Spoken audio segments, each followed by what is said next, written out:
जय हिंद दोस्तों, welcome to dream सेवक आईएएस।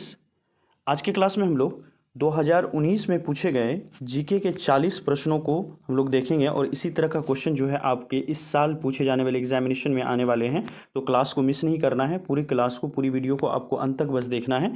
और इस वीडियो के अंदर में ना सिर्फ हम लोग क्वेश्चन के आंसर को देखेंगे, बल्कि हमारा जो फोकस रहेगा वो क्वेश्चन लेवल का रहेगा, किस तरह के क्वेश्चन लेवल होते हैं और क्वेश्चंस कहाँ कहाँ से पूछे जाते हैं, इस चीज़ पर हम लोग यहाँ पर फोकस करने वाले हैं। तो बस आप वीडियो के अंदर में बने रहिए।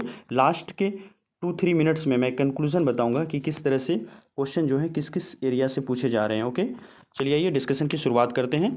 हमारा पहला क्वेश्चन है, a brief history of time from the big bang to black holes नामक पुस्तक किसके द्वारा लिखी गई है। तो देखिए ये पुस्तक जो है स्टीफेंस डब्ल्यू हॉकिंस के द्वारा लिखी गई है। यह पुस्तक ब्रह्मांड के ब्लैक होल व बिग बैंग विषय पर आधारित है। सेकंड क्वेश्चन पर आते हैं। हमारा अगला क्वेश्चन है, कलकत्ता किस ईस्वी में स्थापित किया गया था। तो देखिए कलकत्ता की स्थापना जो है वो 1690 ईस्वी में की गई थी और ये जो स्थापना है वो कंपनी के अधिकारी जॉब चारवार्क के द्वारा की गई थी। इसको आप याद रखिएगा, ठीक है। नेक्स्ट क्वेश्चन पर आते हैं। नेक्स्ट क्वेश्चन है हमारा, बैक्टीरियोफेज शब्द का प्रयोग किया गया था, किसने किया था बैक्टीरियोफेज शब्द का प्रयोग। तो देखिए इसका प्रयोग जो है वो फेलिक्स डी हेरले ने किया था। तो इस तरह के जो क्वेश्चन है काफ़ी अटपटा क्वेश्चन है, इस तरह के क्वेश्चंस का आपको आंसर नहीं ढूंढना है। एक दो क्वेश्चन ऐसे होंगे जो आपसे नहीं बनेंगे, उस पर ध्यान नहीं देना है आपको, ठीक है। अब ऐसा नहीं कि हर एक शब्द, जितनी शब्द है बायोलॉजी के अंदर में या हर एक सब्जेक्ट के अंदर में, हर एक शब्द के राइटर्स के बारे में हम लोग उसको याद करने के लिए चले जाएं, ऐसा नहीं करेंगे हम लोग, है ना। इससे क्या होगा, जो मेन चीज़ें हैं, जो इजी है, जो एग्जामिनेशन में गारंटी के साथ आएंगे, वो छूट जाएगा हमारा। तो इस तरह के क्वेश्चंस पर आप बिल्कुल ध्यान नहीं दीजिएगा, इस तरह के क्वेश्चंस की कोई तैयारी नहीं करनी है हमें। नेक्स्ट क्वेश्चन पर आते हैं, एची टारगेट संरक्षण के लक्ष्य को विश्व किस वर्ष तक प्राप्त कर लेगा। तो देखिए एची लक्ष्य को जो है विश्व ने टारगेट रखा था 2020 तक, लेकिन आपको पता ही है कोविड के कारण सिचुएशन कितनी खराब है। क्या कोई भी टारगेट अभी पूरा हो सकती है? तो बिल्कुल नहीं हो सकती है। एची टारगेट जो है वो CBD यानी कन्वेंशन ऑन बायोडाइवर्सिटी 50 सत्र में जैव विविधता से संबंधित 20 लक्ष्यों को चयनित किया गया था और इन्हीं लक्ष्यों को जो है एची लक्ष्य कहा जाता है। ओके, तो इसको याद रखिएगा आप। तो देखिए एक छोटा सा अनाउंसमेंट मुझे करना है। देखिए बिहार बीएड या अदर जितने सारे बीएड्स हैं, है ना, तो खास करके बिहार बीएड कैसे हम लोग 15 जून को आपको पता है कि एग्जामिनेशन होने वाले हैं, तो कैसे हम लोग इतने कम समय के अंदर में, कैसे हम लोग 30 से 40 दिनों के अंदर में पूरी तैयारी कर सकते हैं। इसके लिए मैं क्या कर रहा हूँ, हर एक सब्जेक्ट में, चाहे वो आपका हिस्ट्री हो, ज्योग्राफी हो, इकोनॉमिक्स हो, है ना, इकोलॉजी हो, या फिर आपका जो है मिसलेनियस हो या करेंट अफेयर्स हो, तो हर एक सेक्शंस को मैं टटोल रहा हूँ पिछले 5 साल के क्वेश्चंस को, और वहाँ से देख रहा हूँ क्या क्या इंपॉर्टेंट जो चैप्टर्स हैं जहाँ से आपके क्वेश्चंस आते हैं। आपको हिस्ट्री के अंदर में पूरी हिस्ट्री नहीं पढ़नी है, सिर्फ हिस्ट्री के अंदर में वो 5-6 चैप्टर जिससे हर बार एग्जाम में पूछा जाता है उसे पढ़ना है। तो इसके लिए मैं एक पूरा डेटा तैयार कर रहा हूँ और उस पर मैं क्या करूँगा, आपका जो है चैप्टर लेकर के एक वीडियो लेकर के आऊँगा। जैसे हिस्ट्री का एक वीडियो लाऊंगा, हिस्ट्री के अंदर में हमें क्या पढ़ना है, क्या छोड़ना है। ज्योग्राफी का एक वीडियो लाऊंगा, ज्योग्राफी में कौन कौन से ऐसे चैप्टर हैं जो इंपॉर्टेंट है, पिछले 5 साल में वहाँ से पूछे गए हैं। इसके अलावा इकोनॉमिक्स में हमें क्या पढ़ना है, और इकोनॉमिक्स में क्या पढ़ना है, इसके साथ साथ थ्योरी क्लासेस भी स्टार्ट करूँगा इकोनॉमिक्स की, क्योंकि बच्चों के इकोनॉमिक्स जो है काफ़ी कमज़ोर होते हैं। इसके अलावा सिविक्स में क्या पढ़ना है, क्या छोड़ना है, उस पर भी हम लोग जो है एक सेपरेट वीडियो हम बनाएंगे। अगले 2 दिनों के अंदर ये सारी वीडियो जो है आपको मिल जाएगी, है ना। और सिविक्स में थ्योरी भी कराएंगे और सिविक्स के हर एक चैप्टर पर थ्योरी कराने के बाद उसमें जितने सारे क्वेश्चंस होते हैं ऑब्जेक्टिव, वो सब कुछ करवाएंगे, और ये इकोनॉमिक्स में भी इसी तरह का होने वाला है। इसके अलावा जो है आपको फिजिक्स, केमिस्ट्री, बायोलॉजी, हर एक सेक्शन से क्या क्या पूछा जाएगा। करंट अफेयर्स में हमें क्या पढ़ना है, क्या छोड़ना है, और करंट अफेयर्स में सबसे मोस्ट इंपॉर्टेंट हर एक चीज़ें करंट अफेयर्स की इसी चैनल पर कराएंगे। अगर आप इस चैनल पर नए हैं तो कृपया चैनल को सब्सक्राइब कर लें। ये सारी वीडियो जितना मैं बता रहा हूँ अगले 4-5 दिनों के अंदर में आपको ये सारी वीडियो मिलने वाली है। ओके, 1 बाय 1 बारी बारी से सारी वीडियो जो है अपलोड किया जाएगा। ये वीडियो अपलोड जो है वो कल से होना स्टार्ट हो जाएगा। ओके, अगर आप इस वीडियो को लेट से देख रहे हैं तो आप प्लेलिस्ट में एक बार जाकर के चेक कर लीजिए, या फिर आप मुझे कमेंट कीजिए, मैं सारे वीडियो के लिंक जो है आपको दे दूंगा। और जो नए वीडियोस आएंगे उस वीडियो के अंदर में जो है डिस्क्रिप्शन में ये सारे वीडियो के लिंक जो हैं वो अवेलेबल रहेंगे। चलिए नेक्स्ट क्वेश्चन पर आते हैं। नेक्स्ट क्वेश्चन हमारा, कृषि पारिस्थितिक तंत्र के विकास का उद्देश्य टिकाऊ और आत्मनिर्भर होता है। इसे किस रूप में जाना जाता है? तो इसको देखिए जैविक संपोषित कृषि के रूप में जाना जाता है। जैविक संपोषित कृषि क्या होता है? जैविक संपोषित कृषि वो कृषि है जो वर्तमान पीढ़ी के आवश्यकताओं की पूर्ति के साथ साथ भावी पीढ़ी की आवश्यकताओं की पूर्ति को ध्यान में रखकर की जाती है। इसका प्रमुख लक्ष्य देखिए क्या रहता है? संसाधन को संरक्षण करना, पर्यावरण को स्वस्थ रखना, आर्थिक लाभ, सामाजिक एवं आर्थिक समानता, ये सारे जो हैं इनके लक्ष्य हैं। इसको याद रखिएगा। नेक्स्ट क्वेश्चन पर आते हैं। नेक्स्ट क्वेश्चन हमारा सब्जियों और रसोई की जड़ी बूटियों की खेती के रूप में जाना जाता है। सब्जियों की खेती जो है वो सब्जियों की खेती के नाम से ही जाना जाता है। सब्जियों की खेती को इसके अलावा जो है ओलेरी कल्चर कहते हैं, है ना। इसके अलावा फल फूल से रिलेटेड जो कल्चर होती है उसको हम लोग बागवानी कहते हैं, याद रखिएगा, बागवानी या फिर हॉर्टिकल्चर कहते हैं। वहीं मधुमक्खी पालन जो है एपीकल्चर कहलाता है और रेशम पालन जो है वो सेरीकल्चर कहलाता है। तो इस तरह से बायोलॉजी के अंदर में एक पूरी लिस्ट में एक वीडियो लेकर के आऊँगा जिसमें कौन से खेती को क्या कहते हैं, है ना, क्योंकि एक क्वेश्चन तो यहाँ से कन्फर्म है हमारा, तो इस पर एक वीडियो जरूर, है ना, आने वाले एक सप्ताह के अंदर में जरूर यहाँ से अपलोड होगा। ओके, नेक्स्ट क्वेश्चन पर आते हैं। नेक्स्ट क्वेश्चन है हमारा, निम्नलिखित में से कौन सा शहर श्रीलंका की प्राचीन राजधानी है? तो देखिए जितने सारे भारत के पड़ोसी देश हैं उनकी राजधानियों को आप याद कर लीजिएगा और खास करके वो राजधानी जो इंपॉर्टेंट हैं उसको जरूर हमको करना है, ठीक है। तो देखिए श्रीलंका की प्राचीन राजधानी जो है वो अनुराधापुरम है। अनुराधापुरम की अगर हम लोग बात करें, ये श्रीलंका की प्राचीन राजधानी है। ये जो है बौद्ध के थेरवाद संप्रदाय का प्रमुख केंद्र था और इसके अलावा यूनेस्को की विश्व विरासत सूची में भी अनुराधापुरम है, इसलिए भी ये काफ़ी इंपॉर्टेंट है। ओके, इसके अलावा जो श्रीलंका की वर्तमान राजधानी है अभी वो श्री जयवर्धनेपुरम है, इस चीज़ को आप याद रखिएगा। नेक्स्ट क्वेश्चन पर आते हैं। चाबहार पोर्ट कहाँ पर स्थित है? तो देखिए ये भारत का लोकेशन हो गया। भारत में देखिए इधर आपको अरेबियन सी है, अरब सागर, यहाँ पर पाकिस्तान हो गया। इसके बाद जो है इधर आपका ईरान का लोकेशन है, तो ईरान में ही यहाँ पर, है ना, चाबहार पोर्ट है। अरब सागर में ही ईरान में चाबहार पोर्ट है। चाबहार पोर्ट जो है वो हमको क्या करता है, डायरेक्ट पाकिस्तान हमको अफगानिस्तान तक तो जाने देता नहीं है, इसलिए इस चाबहार पोर्ट की मदद से अब हम क्या कर सकते हैं, ईरान होते हुए अपने सामान को, प्रोडक्ट को जो है अफगानिस्तान तक बेच सकते हैं। तो इस तरह से ये जो चाबहार पोर्ट है वो भारत, ईरान और अफगानिस्तान तीनों के लिए काफ़ी इंपॉर्टेंट है। नेक्स्ट क्वेश्चन पर आते हैं। नेक्स्ट क्वेश्चन है, वन्य जीव अभयारण्य जहाँ कोई भी पेड़, झाड़ियाँ, जड़ी बूटियाँ और कई प्रकार के जानवरों जैसे कि बंदर, पक्षी, हाथी, सांप, मेढक इत्यादि को देखा जा सकता है, इस अभयारण्य का सबसे संभावित क्षेत्र कौन सा होगा? तो देखिए इसका आंसर क्या होगा, उष्णकटिबंधीय क्षेत्र। क्यों? क्योंकि उष्णकटिबंधीय क्षेत्र में बहुत ज़्यादा बारिश होती है, 100 से 150 सेंटीमीटर की बारिश होती है उष्णकटिबंधीय क्षेत्र में। इसके अलावा उष्णकटिबंधीय क्षेत्र में गर्मी भी काफ़ी ज़्यादा रहती है ना। यहाँ का एवरेज टेम्परेचर जो है 20 to 35 डिग्री सेंटीग्रेड होता है और पूरे वर्ष यहाँ पर बारिश होती है, जिसके कारण यहाँ पर बायोडाइवर्सिटी काफ़ी ज़्यादा होती है और दुनिया की पूरी बायोडाइवर्सिटी का 80% बायोडाइवर्सिटी जो है वो सिर्फ और सिर्फ उष्णकटिबंधीय क्षेत्र में पाया जाता है। तो इतने तरह के विभिन्न जानवर जो हैं वो इस उष्णकटिबंधीय क्षेत्र में ही संभव हैं। अगले क्वेश्चन पर आते हैं। अगला क्वेश्चन है, जलवायु परिवर्तन पर संयुक्त राष्ट्र फ्रेमवर्क कन्वेंशन यानी UNFCCC COP25 2018 में पार्टियों के सम्मेलन का 24वां सत्र कहाँ आयोजित किया गया था? तो देखिए इसका आंसर हो जाएगा कटोविस, पोलैंड में। सबसे पहले यहाँ पर UNFCCC के बारे में आप जान लीजिए। ये क्या है? United nation framework convention on climate change. और ये COP25 जो है ये है हमारा कॉन्फ्रेंस ऑफ पार्टीज़। ये कॉन्फ्रेंस ऑफ पार्टीज़ जो है ये एक तरह का एग्रीमेंट है। किसके किसके बीच ये एग्रीमेंट हुई है? इसके एग्रीमेंट में एक पार्टी है हमारा यूनाइटेड नेशन और दूसरी तरफ विभिन्न देश हैं। तो क्लाइमेट में होने वाले बदलाव को लेकर के यूनाइटेड नेशन ने विभिन्न पार्टियों के साथ, विभिन्न देशों के साथ एग्रीमेंट किया है। इसी को कॉप के नाम से यानी कॉन्फ्रेंस ऑफ पार्टीज़ के नाम से जाना जाता है। वर्ष 1992 ईस्वी में कॉप को गठन किया गया था और 1994 से कॉप जो है वो क्या हुई है, प्रभावी रूप से काम कर रही है। इसका मेन उद्देश्य जलवायु परिवर्तन के प्रति राष्ट्रों को सामूहिक प्रयास करने के लिए प्रोत्साहित करना है, प्रेरित करना है। ओके, नेक्स्ट क्वेश्चन पर आते हैं। नेक्स्ट क्वेश्चन है, भारत को एक आत्मनिर्भर और एक स्व उत्पादक अर्थव्यवस्था के रूप में स्थापित करना किस पंचवर्षीय योजना का प्राथमिक लक्ष्य था? तो यहाँ पर देखिए पंचवर्षीय योजना जो है काफ़ी इंपॉर्टेंट हो जाता है। पिछले 3 साल के क्वेश्चन देखने के बाद हर एक साल में पंचवर्षीय योजना पूछा गया है।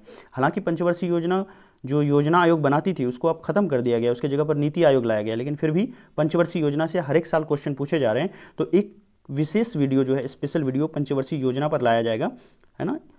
विद इन 1 वीक पंचवर्षीय योजना पर एक स्पेशल वीडियो लाएंगे जिसमें कौन सी पंचवर्षीय योजना इंपॉर्टेंट है और किस पंचवर्षीय योजना में क्या खास बात है जो एग्जामिनेशन में के हिसाब से हमारा एग्जामिनेशन के पॉइंट ऑफ व्यू से इंपॉर्टेंट होगा, उसको हम लोग करने की कोशिश करेंगे। फिलहाल यहाँ पर आंसर देख लेते हैं, कौन सी ऐसी पंचवर्षीय योजना है जिसमें आत्मनिर्भर होने की बात की गई थी। तो ये तृतीय पंचवर्षीय योजना है। देखिए आप इसको जो है 1950 से जोड़ लीजिए। 5 वर्ष की एक पंचवर्षीय योजना होती है, तो इसमें 15 अगर आप जोड़ेंगे तो अप्रॉक्स आप 1965 के आसपास पहुंच जाएंगे। आपको याद होगा 1965 में ही ग्रीन रेवोल्यूशन आया था, है ना, हरित क्रांति, जिसमें भारत को आत्मनिर्भर बनाने की बात कही जा रही थी। तो ये तृतीय पंचवर्षीय योजना जो है वो 1965 में ही आई थी। ठीक है, नेक्स्ट क्वेश्चन पर आते हैं। भारत में राज्य की योजनाओं के लिए केंद्र सहायता के आवंटन का निर्धारण करने के लिए गॉडगिल फार्मूला शुरुआत किस पंचवर्षीय योजना में की गई थी, इसकी बात यहाँ पर पूछी जा रही है। तो बताइए इसका आंसर क्या होगा।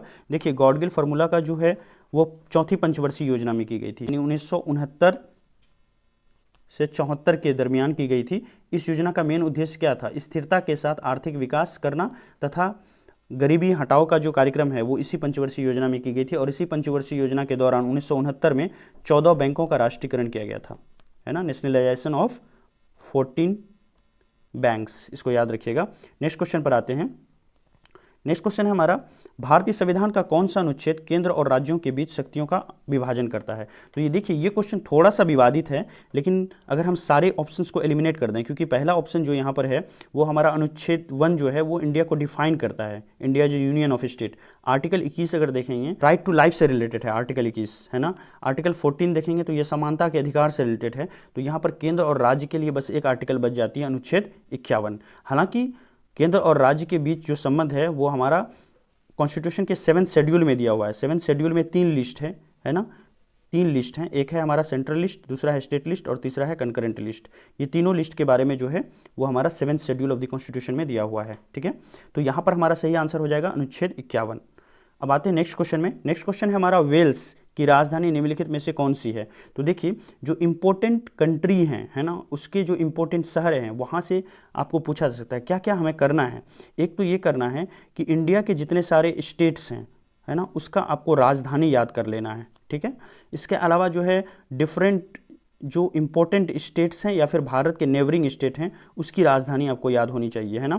इसके अलावा दुनिया के जो इम्पोर्टेंट शहर हैं, है ना, वो किस नदी के किनारे हैं वो आपको याद होना चाहिए। ठीक है, या फिर उसकी राजधानी जो है आपको थोड़ी बहुत पता होनी चाहिए। ठीक है, तो यहाँ पर देखिए ये वेल्स के बारे में पूछा गया है, वेल्स की राजधानी निम्नलिखित में से कौन सी है। तो वेल्स की राजधानी जो है यहाँ पर हो जाएगी कार्डिफ। वेल्स की अगर बात करें, ये इंग्लैंड का एक जो है राज्य है और इसकी राजधानी जो है वो कार्डिफ है। नेक्स्ट क्वेश्चन पर आते हैं। वाशिंगटन डीसी किस नदी के तट पर स्थित है। पोटोमैक नदी के किनारे स्थित है। वाशिंगटन डीसी की अगर बात करें, ये संयुक्त राज्य अमेरिका की राजधानी है ना। इसके अलावा वाशिंगटन डीसी का जो नाम है वो किसके नाम पर पड़ा था, यहाँ के अमेरिका के जो फर्स्ट प्रेसिडेंट हैं वाशिंगटन, उन्हीं के नाम पर रखा गया था। वाशिंगटन डीसी जो है वो 17 नवंबर 1800 ईस्वी को अमेरिका की राजधानी बनी थी। ठीक है, और ये एक केंद्र शासित प्रदेश है, किसी प्रदेश के अंदर में नहीं आती है। अगले क्वेश्चन पर आते हैं। अगला क्वेश्चन है, भारत के 70वें गणतंत्र दिवस के मुख्य अतिथि कौन थे। तो भारत के 70वें गणतंत्र दिवस के मुख्य अतिथि जो हैं वो दक्षिण अफ्रीका के राष्ट्रपति सिरिसेले रामाफोसा थे। आपको पता है दक्षिण अफ्रीका जो है अफ्रीका के सबसे साउथ में है ना, और ये जो सिरिसेले रामाफोसा हैं ये ऐसे करने वाले सेकंड राष्ट्रपति हैं अफ्रीका से। इससे पहले यहाँ के जो फर्स्ट प्रेसिडेंट थे नेल्सन मंडेला, वो जो हैं भारत के गणतंत्र दिवस के परेड में शामिल हुए थे। नेक्स्ट क्वेश्चन पर आते हैं। नेक्स्ट क्वेश्चन है, बुद्ध ने किस भाषा में उपदेश दिया था। तो देखिए बुद्ध से रिलेटेड बहुत 2 चीज़ें मैं कहना चाहूँगा। एक तो आपको बौद्ध धर्म करके जाना है, जो इस चैनल पर कराएंगे भी, ना सिर्फ थ्योरी पढ़ाएंगे बौद्ध और जैन धर्म की, बल्कि इससे रिलेटेड इंपॉर्टेंट क्वेश्चंस भी कराएंगे। इसके अलावा वेद को करके जाना है, वेद से हर एक साल क्वेश्चन पूछा जा रहा है, जैसे सबसे ओल्डेस्ट वेद कौन सा है ना, ये इस तरह के क्वेश्चन पूछे जा रहे हैं। तो बताइए बौद्ध ने किस भाषा में उपदेश दिया था। तो बौद्ध ने पाली भाषा में उपदेश दिया था। बौद्ध ने अपना पहला उपदेश कहाँ पर दिया था बताइए आप लोग। तो बौद्ध ने अपना सर्वप्रथम उपदेश जो है वो सारनाथ के अंदर में दिया था, सारनाथ में दिया था। और वहीं सबसे सर्वाधिक उपदेश जो है वो कहाँ दिया था, तो वो कौशल महाजनपद की राजधानी श्रावस्ती में दी थी। इसको आप याद रखिएगा। ठीक है, नेक्स्ट क्वेश्चन पर आते हैं। नेक्स्ट क्वेश्चन है हमारा, दिल्ली सल्तनत के आक्रमण के कारण वास्तव में समाप्त हो गया था। तो 2 चीज़ आपको देखिए करना है। एक तो आपको दिल्ली सल्तनत बहुत अच्छे से करके जाना है। ठीक है, हर एक साल में ये पूछा जा रहा है। इसके अलावा आपको जो है हिस्ट्री के अंदर से आपको मुग़ल काल करके जाना है। मुग़ल काल से ऐसा देखा गया है 2020 में 3 क्वेश्चन एक साथ पूछे गए हैं मुग़ल काल से, है ना। विश्वास नहीं होता है तो इसी चैनल पर मैंने 2020 के जीके को कराया है, आप वहाँ पर जा कर के देख लें, ठीक है। तो देखिए यहाँ पर क्वेश्चन हमसे पूछा जा रहा है, दिल्ली सल्तनत के आक्रमण के कारण वास्तव में समाप्त हो गया था। तो दिल्ली सल्तनत किसके आक्रमण के कारण समाप्त हुआ था? तो आंसर क्या हो जाएगा? तैमूर लंग। तैमूर लंग की अगर बात करें, समरकंद यानी उज्बेकिस्तान का वो शासक था और 1398 ईस्वी में दिल्ली सल्तनत पर उन्होंने आक्रमण किया और उस समय दिल्ली सल्तनत का जो सरदार था वो नासिरुद्दीन मोहम्मद था। और ये युद्ध जो है काफ़ी घातक सिद्ध हुआ और तुगलक वंश वहाँ से पूरी तरह से समाप्त हो गया और पूरी भारत में संपदा को लूटने के बाद 1399 ईस्वी में जो है ये क्या हुआ, यहाँ से भारत से चला गया, ठीक है। नेक्स्ट क्वेश्चन पर आते हैं। नेक्स्ट क्वेश्चन है, हैदराबाद में चार मीनार का निर्माण किसने करवाया? तो देखिए जितने सारे इंपॉर्टेंट मॉन्यूमेंट हैं उसको किसने बनवाया है, ऐसे 10 इंपॉर्टेंट मॉन्यूमेंट होंगे, है ना, उसके बारे में आपको थोड़ी सी जानकारी होनी चाहिए। तो यहाँ देखिए चार मीनार के बारे में पूछा गया है, तो कुली कुतुब शाह ने चार मीनार को बनाया था। नेक्स्ट क्वेश्चन पर आते हैं। नेक्स्ट क्वेश्चन है, बंगाल का पहला गवर्नर जनरल कौन था? तो देखिए बंगाल का पहला गवर्नर जनरल कौन था, बताइए आप लोग। बंगाल का प्रथम गवर्नर जनरल जो है वो लॉर्ड हेस्टिंग था, है ना। लॉर्ड हेस्टिंग की बात करें तो ये काफ़ी योग्य व्यक्ति थे। 1750 ईस्वी में मात्र ये एक क्लर्क के तौर पर इंग्लैंड से यहाँ पर आए थे, कंपनी के क्लर्क बन के, ईस्ट इंडिया कंपनी के। अपनी योग्यता के बल पर इन्होंने पहले कासिम बाजार का अध्यक्ष ये बने। इसके बाद जो है 1773 में जब रेगुलेटिंग एक्ट बना तो उस समय जो है क्या हुआ कि बंगाल के गवर्नर को गवर्नर जनरल ऑफ बंगाल बना दिया गया, है ना, और लॉर्ड वारेन हेस्टिंग को गवर्नर जनरल ऑफ बंगाल बनाया गया। और इसके अधीन ही, गवर्नर जनरल ऑफ बंगाल के अधीन ही 2 गवर्नर यानी बम्बई और इसके अलावा मद्रास, दोनों को इसके अधीन कर दिया गया, ठीक है। तो इस चीज़ को आप याद रखिएगा। नेक्स्ट क्वेश्चन पर आते हैं। वंदे मातरम पहली बार भारतीय राष्ट्र कांग्रेस की किस अधिवेशन में गाया गया था? तो देखिए ये 1896 के अधिवेशन में गाया गया था। तो राष्ट्रीय कांग्रेस की यानी इंडियन नेशनल कांग्रेस की, आईएनसी की गठन कब हुई थी, इसको जान लीजिए आप। 1885 ईस्वी में A.O. ह्यूमे ने किया था और इसके पहले अध्यक्ष का नाम WC बैनर्जी था, है ना। और आईएनसी से रिलेटेड जितने सारे इम्पोर्टेंट यहाँ पर जो बैठक हुई है और उसमें क्या इंपॉर्टेंट बात हुई है, इसको लेकर के एक सेपरेट वीडियो लेकर के आपके सामने, है ना, विदिन 10 डेज में आऊँगा, ठीक है। नेक्स्ट क्वेश्चन है, मोहनदास करमचंद गांधी डैश के दौरान महात्मा गांधी बने? तो मोहनदास करमचंद गांधी जो है वो चंपारण सत्याग्रह के समय में महात्मा गांधी बने। चंपारण सत्याग्रह 1917 में हुआ था। राजकुमार शुक्ला जी ने महात्मा गांधी को इनवाइट किया था चंपारण आने के लिए, वहाँ की किसानों की समस्या सुनने के लिए, और वो वहाँ गए तो वहाँ पर उन्होंने देखा कि 3 कट्ठिया सिस्टम है, यानी हर एक 20 कट्ठे में 3 कट्ठे में नील की खेती करनी पड़ती थी। नील की खेती में 2 कारण था। पहला कारण ये था कि एक जो है ज़मीन जो है वो वहाँ की बंजर हो जाती थी। दूसरा कारण था कि उनको रेट जो है काफ़ी ख़राब मिलता था, चूँकि अंग्रेज ही अकेला ख़रीदार थे, तो किसान वहाँ पर बदहाल थे और गांधी जी गए और वहाँ पर फाइनली न्याय दिलाया। और 1917 में जो किसानों को उन्होंने न्याय दिलाया, इसलिए चंपारण सत्याग्रह से ही वो महात्मा कहलाने लगे। और ये महात्मा शब्द जो है उनको किसने दिया था? महात्मा शब्द जो है उनको रविंद्रनाथ टैगोर ने दिया था। नेक्स्ट क्वेश्चन पर आते हैं। नेक्स्ट क्वेश्चन है, निम्नलिखित में से किस ग्रह को मॉर्निंग स्टार के नाम से जाना जाता है? तो देखिए शुक्र ग्रह को मॉर्निंग स्टार के नाम से जानता है। शुक्र ग्रह को देखिए अर्थ की जुड़वा बहन भी कहा जाता है, इसको अर्थ ट्विन भी कहा जाता है। बिल्कुल ये अर्थ की तरह ही दिखने में है, शेप एंड साइज में बिल्कुल अर्थ के जैसी ही है। नेक्स्ट क्वेश्चन पर आते हैं। नेक्स्ट क्वेश्चन है, निम्नलिखित में से भारत ने फ्रांस का कौन सा अधिग्रहण किया है? तो देखिए भारत ने फ्रांस से यानम, माहे और कराइकल ये सारी चीज़ों को लिया है। पुडुचेरी इन प्रदेशों की राजधानी हुआ करती थी और यहाँ पर फ्रांसीसियों का 138 वर्षों तक यानम, माहे और कराइकल में शासन चल रहा था। पुडुचेरी पर शासन था। 1 नवंबर 1954 ईस्वी को भारत सरकार को सौंप दिया गया फ्रांस के द्वारा ये सारी चीज़ें। तो भारत ने फ्रांस से जो है वो यानम, माहे और कराइकल, पुडुचेरी को खरीद लिया। बिल्कुल। नेक्स्ट क्वेश्चन पर आते हैं। नेक्स्ट क्वेश्चन है, मुद्रास्फीति का क्या कारण है? तो देखिए एक निश्चित समय में चीज़ों की जो रेट बढ़ जाती है, महंगाई बढ़ जाती है, उसको मुद्रास्फीति कहते हैं। आप सीधा सीधा महंगाई से इसको रिलेट कर लीजिए। महंगाई होने के क्या कारण है वो पूछा गया इस सवाल में। पहला कहा है धन की आपूर्ति में वृद्धि होना। धन अगर बहुत ज़्यादा बढ़ जाता है तो भी महंगाई आती है, सही बात है। अगर उत्पादन में गिरावट आती है तो भी महंगाई आती है, बिल्कुल सही बात है। लेकिन यहाँ पर सी नंबर में दोनों चीज़ें एक साथ दी हुई है, धन की आपूर्ति में वृद्धि होना यानी पैसे बहुत ज़्यादा हो जाना और उत्पादन में गिरावट होना, है ना। तो यहाँ पर देखिए पैसे ज़्यादा होंगे तो डिमांड बहुत ज़्यादा क्रिएट हो गया और गिरावट होगी तो सप्लाई काफ़ी कम हो गया। तो जब भी डिमांड बढ़ता है और सप्लाई कम होता है तो क्या होती है? महंगाई आ जाती है, ठीक है, इस चीज़ को आप याद रखिएगा, इकोनॉमिक्स का कंसेप्ट है और ऐसे भी इकोनॉमिक्स जब पढ़ाएंगे तो उसमें सारी चीज़ें क्लियर हो जाएगी। तो इस तरह से हमारा आंसर होगा सी, धन की आपूर्ति में वृद्धि हो जाना और उत्पादन में गिरावट होना। नेक्स्ट क्वेश्चन पर आते हैं, वैज्ञानिक प्रक्रिया का महत्वपूर्ण पहलू क्या है? तो देखिए वैज्ञानिक प्रक्रिया का सबसे महत्वपूर्ण पहलू है परिकल्पना, ठीक है, सोच में लाना। अगर वो चीज़ माइंड में आएगी तभी जो है वो चीज़ ज़मीन पर आ सकती है, ठीक है, पहले वो चीज़ें माइंड पर आनी जरूरी है। नेक्स्ट क्वेश्चन पर आते हैं, मनुष्यों में बड़ी आंत मुख्यतः क्या करती है? तो मनुष्यों में बड़ी आंत जो है वो मुख्यतः अवशोषण करती है। आपने अगर देखा होगा पूरी तरह से पाचन तंत्र को, थोड़ा सा मैं यहाँ पर रिवाइज करा देता हूँ आपको, ठीक है, इस तरह से पाचन तंत्र को देखा होगा तो यहाँ से जो ये जो पाचन तंत्र होती है ना, यहाँ से ये रेक्टम में जा कर के मिलती है ना, बड़ी आंत जो है रेक्टम में जाके मिलती है और यहाँ पर छोटी आंत होती है, ठीक है। तो बड़ी आंत से इधर से जो डाइजेस्ट होने के बाद जो वेस्ट पार्ट होता है वो इस रेक्टम से शरीर से क्या होता है, बाहर आ जाता है। तो ये बड़ी आंत जो है मेनली क्या करती है, अवशोषण करती है। नेक्स्ट क्वेश्चन पर आते हैं, अम्लीय वर्षा इसलिए होती है क्योंकि, अम्लीय वर्षा किस लिए होती है? सूर्य वातावरण की ऊपरी परत को गर्म कर देता है। बहुत बेकार सा सेंटेंस है, बकवास है ये। नंबर बी, जीवाश्म ईंधन के जलने से वातावरण में कार्बन, नाइट्रोजन और सल्फर के ऑक्साइड मिलते हैं। तो मेनली जो है कार्बन, नाइट्रोजन और सल्फर के ऑक्साइड के वजह से ही अम्लीय वर्षा होती है। तो हमारा आंसर हो जाएगा बी। नेक्स्ट क्वेश्चन पर आते हैं, ऑटोट्रॉफिक जीवों में शामिल है। ऑटोट्रॉफिक जीवों में क्या शामिल है? तो देखिए ऑटोट्रॉफ, हेटेरोट्रॉफ, ये सारी चीज़ें कराने की कोशिश करूंगा बायोलॉजी के अंदर में। अगर भूल जाऊँ तो आप लोग जरूर कमेंट में याद दिला देना। तो इसका मेन आंसर देखिए यहाँ पर क्या हो जाएगा, ऑटोट्रॉफ जीवों में क्या शामिल होता है, हरे पेड़ पौधे और कुछ जीवाणु। ऑटोट्रॉफ ऐसे जीव को कहते हैं जो अपना खाना जो है स्वयं बनाते हैं, ठीक है, उसको ऑटोट्रॉफ कहते हैं, ठीक है।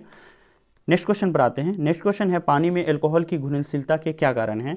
तो पानी में अल्कोहल घुलनशील होने के क्या कारण हैं? तो यहाँ पर देखिए हाइड्रोजन बॉन्डिंग इसका आंसर हो जाएगा। नेक्स्ट क्वेश्चन पर आते हैं, निम्नलिखित में से सबसे अधिक गैर धात्विक लक्षण है, किसमें सबसे अधिक गैर धात्विक लक्षण होगा? तो आंसर यहाँ पर हो जाएगा डी, फ्लोरीन, ठीक है, इसको याद रखिएगा। नेक्स्ट क्वेश्चन पर आते हैं, आर्कियोप्टेरिक्स जीवाश्म अवशेष के बीच में एक कड़ी है ना। तो इसका देखिए, इसका मेन आंसर हो जाएगा यहाँ पर सरीसृप और पक्षी, है ना। तो इस तरह के क्वेश्चंस पर आपको ज़्यादा ध्यान नहीं देना है, आता भी नहीं होगा आपको और आपको करना भी नहीं है। इस तरह के 2-3 क्वेश्चन जो होंगे उसको आपको इग्नोर करना है, ठीक है, ताकि सारा समय जो है वो इंपॉर्टेंट क्वेश्चन जहाँ से हमें लग रहा है 99% सवाल आ सकता है उसको करने में देना है। नेक्स्ट क्वेश्चन पर आते हैं, भारत में प्रत्येक वर्ष 28 फरवरी को राष्ट्रीय विज्ञान दिवस किस लिए मनाया जाता है? तो देखिए रमन प्रभाव की खोज के लिए जो है राष्ट्रीय विज्ञान दिवस जो है मनाया जाता है। तो रमन प्रभाव जो है वो हमारा 28 फरवरी 1930 को ही दुनिया के सामने आया था, इसलिए 28 फरवरी को हर साल जो है हम लोग क्या मनाते हैं, राष्ट्रीय विज्ञान दिवस मनाते हैं। नेक्स्ट क्वेश्चन पर आते हैं। नेक्स्ट क्वेश्चन है, एमआरआई का फुल फॉर्म क्या होता है? तो देखिए एमआरआई का फुल फॉर्म होता है मैग्नेटिक रेजोनेंस इमेजिंग।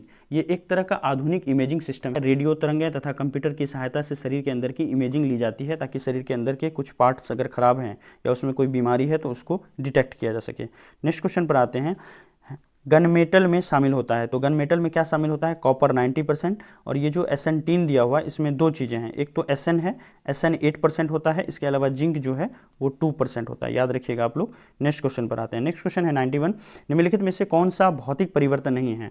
तो देखिए 2 तरह के परिवर्तन होते हैं, एक होता है भौतिक, दूसरा होता है रासायनिक। हालांकि थ्योरी में डिटेल से कराऊंगा, अभी थोड़ा सा रिवाइज करा देता हूँ, बता देता हूँ कि भौतिक रासायनिक में क्या अंतर होता है। रासायनिक परिवर्तन ऐसा परिवर्तन होता है जिसके बाद वापस उस चीज़ को रिवर्स ना किया जा सके, लेकिन भौतिक में आप बार बार रिवर्स कर सकते हैं। जैसे अगर पानी से आप बर्फ़ बनाते हैं तो उस बर्फ़ से, आइस से फिर से आप पानी प्राप्त कर सकते हैं। पानी में नमक मिलाएंगे तो इवेपोरेट करने के बाद वो नमक फिर से अलग हो सकती है। लेकिन रासायनिक अभिक्रिया देखिए किसको कहते हैं, एक बार अगर ये हो जाए तो दोबारा बदला ना जा सके। जैसे मान लीजिए आपका बुक्स है, तो आप किताबों में अगर आग लगा देते हो, जला देते हो, तो उससे एक राख बन जाती है। क्या उस राख से फिर से आप किताब बना सकते हो? नहीं बना सकते हो। तो इस तरह की अभिक्रिया जो है वो क्या होगी? रासायनिक अभिक्रिया होगी। जो परमानेंट अभिक्रिया होती है, परमानेंट परिवर्तन होता है, उसको रासायनिक बोलते हैं, और जो है टेम्पररी होता है, जिसको बार बार बदला जा सकता है, उसको भौतिक बोलते हैं। तो यहाँ पर आप बताइए निम्नलिखित में से कौन भौतिक परिवर्तन नहीं है, यानी रासायनिक परिवर्तन है? तो देखिए वाष्प के लिए पानी का उबलना, ये एक भौतिक परिवर्तन है। तरल पानी के लिए बर्फ़ का पिघलना भौतिक परिवर्तन है। पानी में नमक मिला देना, ये भी भौतिक परिवर्तन है। जबकि एक बार अगर पेट्रोलियम गैस LPG को जला देते हैं, गैस को जला देंगे, तो क्या फिर से हमारा सिलेंडर में गैस ऑटोमेटिक भर जाएगा? उस जलाए हुए गैस से हम फिर से सिलेंडर फिल कर सकते हैं? नहीं हो सकता है ना। तो ये आंसर हो जाएगा हमारे यहाँ पर डी। नेक्स्ट क्वेश्चन पर आते हैं, अंतर्राष्ट्रीय जैविक विविधता के लिए अंतर्राष्ट्रीय दिवस हर साल कब मनाया जाता है? 22 मई को हर साल अंतर्राष्ट्रीय दिवस मनाया जाता है। ठीक है, नेक्स्ट क्वेश्चन पर आते हैं। नेक्स्ट क्वेश्चन है डीऑक्सी राइबोस न्यूक्लिक एसिड, यानी यहाँ पर डीएनए के बारे में पूछा जा रहा है। डीएनए और आरएनए जरूर करके जाइएगा, खास करके आरएनए, क्योंकि ये जो कोरोना वायरस है वो आरएनए प्रकृति का है, तो यहाँ से आरएनए और डीएनए से क्वेश्चन पूछा जा सकता है।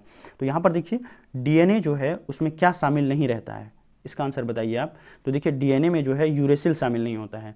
डीएनए में इसके अलावा जो है एडेनिन भी पाया जाता है, डीएनए में ग्वानिन भी पाया जाता है, डीएनए में थाइमिन भी पाया जाता है, इसके अलावा साइटोसिन भी पाया जाता है, लेकिन डीएनए के अंदर में जो है वो हमारा यूरेसिल नहीं पाया जाता है। ठीक है, जबकि यूरेसिल जो है वो हमारा आरएनए के अंदर में पाया जाता है, डीएनए में नहीं बल्कि आरएनए में होता है। और डीएनए की जो इकाई होती है, सबसे छोटी इकाई, उसका नाम क्या है, जीन होता है, और ये प्रोटीन संश्लेषण को नियंत्रित करता है। डीएनए को सूचनाओं का टैब भी कहा जाता है, इस चीज़ को याद रखिएगा। नेक्स्ट क्वेश्चन पर आते हैं। नेक्स्ट क्वेश्चन है हमारा डैश प्रक्रिया के माध्यम से युग्मक का निर्माण होता है। तो किस प्रक्रिया के माध्यम से युग्मक का निर्माण होता है, तो अर्धसूत्रीय विभाजन के माध्यम से युग्मक का निर्माण होता है। ये आखिरी सवाल है। आखिरी सवाल को करने से पहले आपसे रिक्वेस्ट है, अगर आप इस चैनल पर नए हैं, है ना, तो कृपया चैनल को क्या करें, सब्सक्राइब कर लें।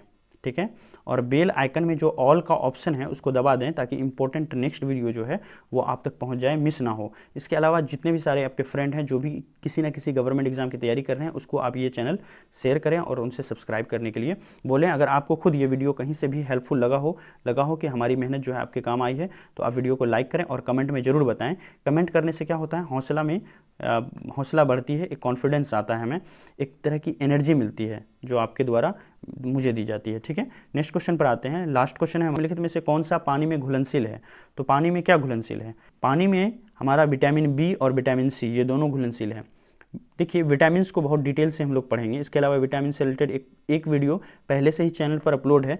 आपको जो भी सर्च करना है, जैसे विटामिन सर्च करना है, विटामिन के साथ आप ड्रीम सेवक लिख दो, ड्रीम सेवक IAS लिख दो, देखना ये वीडियो आ जाएंगे आपके पास। ठीक है, चलिए विटामिन से रिलेटेड कुछ चीज़ें जानते हैं। देखिए विटामिन जो है, विटामिन बी और विटामिन सी, ये दोनों पानी में घुलनशील है। डेली इसका सेवन करना पड़ेगा हमें, क्यों, क्योंकि इसको स्टोर करके रखने की शरीर की क्षमता नहीं है विटामिन बी और विटामिन सी को, जबकि अदर विटामिन ए, डी, ई और के, ये सारे विटामिन जो हैं ये वसा में स्टोर रहते हैं, शरीर में संग्रह रहते हैं। तो इसलिए देखेंगे ज़्यादातर इस विटामिन की कमी नहीं होती है, बल्कि विटामिन बी और विटामिन सी की बहुत ज़्यादा कमी होती है। तो इस तरह से हम लोगों ने पूरी प्रीवियस ईयर क्वेश्चन, यानी 2019 में जीके के जो 40 क्वेश्चन पूछे गए थे उसको हमने बड़ी डिटेल के साथ कर लिया। इस साल आपका जो है 2021 में और आने वाले 2022 के एग्जाम में इसी तरह का पेपर जीके का आने वाला है। ठीक है, अगर आप इस चैनल पर नए हैं तो कृपया चैनल को सब्सक्राइब कर लें। वीडियो अच्छा लगा हो तो ज़रूर लाइक करें और कमेंट में अपनी फीलिंग्स ज़रूर बताएं कि क्या जो मेरा थॉट्स है, जो मेरी प्लानिंग है ना, अदर वीडियोज़ लाने का, चैप्टर वाइज क्या पढ़ना है, क्या छोड़ना है, वो लाना चाहिए या नहीं लाना चाहिए। Thank you so much, have a nice day.